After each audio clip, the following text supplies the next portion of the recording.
2025 নতুন বছরের প্রথম একাদশী অর্থাৎ পৌষ মাসের শুক্লপক্ষের একাদশী পুত্রদা একাদশী।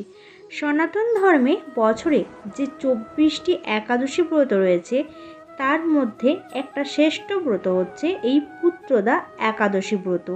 নিষ্ঠা সহকারে যারা এই পুত্রদা একাদশী ব্রত পালন করবে তারা পুত নামক নরক থেকে পরিত্রাণ করবে। আর এই ব্রত কথা শ্রবণ কীর্তনে অগ্নিষ্টম যজ্ঞের ফল পাওয়া যায়। ব্রহ্মাণ্ড পুরাণে এর মাহাত্ম্য বর্ণিত রয়েছে। এই ব্রত পালনে যশস্বী অর্থাৎ ধন সম্পদ লাভ করতে পারবেন। শুধু এইগুলো নয়, এই পুত্রদা একাদশী ব্রত পালনে পুত্র সন্তান লাভ করতে পারবেন এবং যে সকল মায়েদের সন্তান প্রাপ্তি হয়নি তারা এই ব্রত পালনে তা প্রাপ্তি করতে সক্ষম হবে। এই পবিত্র দিনে অবশ্যই 2টি তুলসী পত্র দিয়ে এই একটি কার্য সম্পাদন করুন, এতে ভগবানের অশেষ কৃপা লাভ করতে পারবেন। জীবনে অখণ্ড সৌভাগ্য প্রাপ্ত করবেন। জীবনের দুর্ভাগ্যকে দূরীভূত করার জন্য তুলসী পত্র দিয়ে এই কার্যটি অবশ্যই সকলে করবেন এই পুত্রদা একাদশীর দিনে। নমস্কার বন্ধুরা, রাখি অফিসিয়াল চ্যানেলে আপনাদের সকলকে জানাই অনেক স্বাগত। আশা করি ঈশ্বরের কৃপায় আপনারা সকলে ভালো আছেন এবং সুস্থ আছেন। তো আসুন বন্ধুরা, আজকের এই ভিডিওটিতে পুত্রদা একাদশী প্রসঙ্গে বিশেষ গুরুত্বপূর্ণ বিষয়গুলো জেনে নিই। আশা করছি আপনারা এই বিষয়গুলি জেনে উপকৃত হবেন। তাহলে চলুন শুরু করি আজকের এই ভিডিওটি। যদি বলা হয় বছরের মধ্যে সবথেকে পুণ্যময় দিন কোনটি, সেটি হচ্ছে হরিবাসর। অর্থাৎ হরিবাসর কাকে বলে? হরিবাসর হচ্ছে এই একাদশীর দিনটি। বছরের যে 24টি একাদশীর ব্রত রয়েছে এবং যত প্রকার ব্রত হয়, যেমন দুর্গা ব্রত, শিব ব্রত, এরকম যত প্রকারের ব্রত আছে, এই সবের মধ্যে একটা শ্রেষ্ঠ এবং অন্যতম ব্রত হচ্ছে একাদশীর ব্রত। আর এই পুত্রদা একাদশীর ব্রতটি হচ্ছে অন্যতম একাদশী। যদি কেউ নিঃসন্তান থেকে থাকে তাহলে এই পুত্রদা একাদশীর ব্রতটি করলে সে পুত্র সন্তান লাভ করবে। যদি কেউ এই পুত্রদা একাদশী ব্রত কথা ভক্তি ভরে পাঠ ও শ্রবণ করেন, অর্থাৎ যদি কেউ একাদশীর ব্রত পালন করতে পারছে না, সেই ক্ষেত্রে আপনি যদি ভক্তি ভরে পাঠ বা শ্রবণ করতে পারেন তাহলেও আপনি সেই সমান ফল লাভ করতে পারবেন। তো চলুন বন্ধুরা, এবার জেনে নিই পঞ্জিকা অনুসারে এই একাদশী ব্রত তিথি কখন লাগছে এবং কখন সমাপ্ত হবে এবং কোন দিন আপনাদের এই একাদশী ব্রত পালন করতে হবে। পালনের সময় এই সমস্ত কিছুই থাকছে। 2025 নতুন বছরের প্রথম একাদশী অর্থাৎ পৌষ মাসের শুক্লপক্ষের একাদশী পুত্রদা একাদশী। এই একাদশীর তিথি শুরু 9 জানুয়ারি 2025, বাংলা 25শে পৌষ 1431, বৃহস্পতিবার দিন দুপুর 12:14 থেকে একাদশীর তিথি সমাপ্ত। 10 জানুয়ারি 2025, বাংলার 25শে পৌষ 1431, শুক্রবার দিন সকাল 10:07 পর্যন্ত থাকবে। এই তিথি অনুসারে আপনাদেরকে ব্রত পালন করতে হবে 10 জানুয়ারি 2025, বাংলা 25শে পৌষ 1431, শুক্রবার দিন আপনাদেরকে ব্রত পালন করতে হবে শুক্রবার দিন। পুত্রদা একাদশী পালন করতে হবে আপনাদেরকে 11 জানুয়ারি 2025, বাংলা 26শে পৌষ 1431, শনিবার দিন সকাল 6:20 থেকে 8:23 মধ্যে পালন কার্য সম্পূর্ণ করতে হবে। গোস্বামী ও নিম্বার মতে অদ্য একাদশীর উপবাস সায়ং সন্ধ্যা নিষিদ্ধ।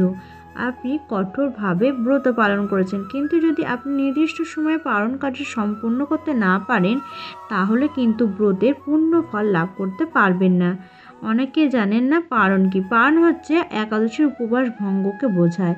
পুত্রদা একাদশীর পালন আপনাদেরকে করতে হবে যে সময়টা উল্লেখ করেছি সেই সময়ের মধ্যে। অবশ্যই আপনারা পঞ্চরবি শস্য দিয়ে আপনারা পালন ভঙ্গ করবেন। একাদশীর আগের দিন আপনাদেরকে নিরামিষ ভোজন করতে হবে। একাদশীর দিন আপনারা ব্রহ্ম মুহূর্তে ঘুম থেকে ওঠার চেষ্টা করবেন। স্নান সেরে শুদ্ধ বস্ত্র পরিধান করে একাদশী ব্রতের সংকল্প নিতে হবে। পারলে অবশ্যই শুদ্ধ স্নান করবেন, অর্থাৎ স্নানের জলে অবশ্যই গঙ্গা জল মিশ্রিত করে তারপর স্নান করবেন। সংকল্প নিন, হে ঈশ্বর, যেন আমি একনিষ্ঠভাবে ব্রত সম্পন্ন করতে পারি, আমাকে কৃপা করুন। একাদশী ব্রতের মূল কাজ হলো সেই দিন নিরন্তরভাবে ভগবানকে স্মরণ করা। তাই আপনারা যে নিয়মে যে সময় ব্রত পালন করুন না কেন, ভগবানকে ভক্তি ভরে স্মরণ করাটাই হচ্ছে আপনাদের যেন মূল কাজ হয়। একাদশী ব্রত পালনের সাত্ত্বিক যে নিয়মটা, কলিযুগের যে যুগ ধর্ম হরে কৃষ্ণ মহামন্ত্র, তা অবশ্যই জপ করবেন। একবার কৃষ্ণ নাম নিলে যত পাপ হরণ হয়, তো কোনো পাতকীর সাধ্য নেই সে তত পাপ করে।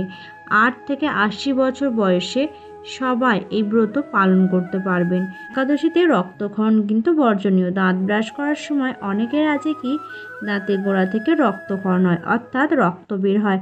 তাই একাদশীর আগের দিন রাতে ব্রাশ করে নেওয়াটাই ভালো। একাদশীতে যারা রান্না করবেন তারা অবশ্যই মনে রাখবেন 5 ফোড়ন ব্যবহার এবং সর্ষের তেল ব্যবহার একদমই করবেন না। এছাড়াও দুধ, কলা, আপেল, আঙুর, আনারস, আখ, তরমুজ, নারকেল, বেল, মিষ্টি, আলু, বাদাম ও লেবুর শরবত আপনি গ্রহণ করতে পারেন এবং এই ফলমূলাদি খেয়ে আপনি সুন্দরভাবে ব্রতটি পালন করতে পারবেন। একাদশীর দিনে সন্ধেবেলায় অবশ্যই তুলসী তলায় আপনি একটি ঘিয়ের প্রদীপ প্রজ্বলন করবেন। যদি ঘিয়ের প্রদীপ না দিতে পারেন, আপনি অবশ্যই তেলের প্রদীপ প্রজ্বলন করবেন। তুলসী মহারানীকে অবশ্যই প্রদীপ দেখাবেন, এতে তুলসী মহারানীর আশীর্বাদ ও কৃপা বর্ষিত হবে। এই দিনে তুলসী পত্র দিয়ে শ্রী বিষ্ণুর পূজা করলে শ্রী বিষ্ণু অত্যন্তই প্রসন্ন হন।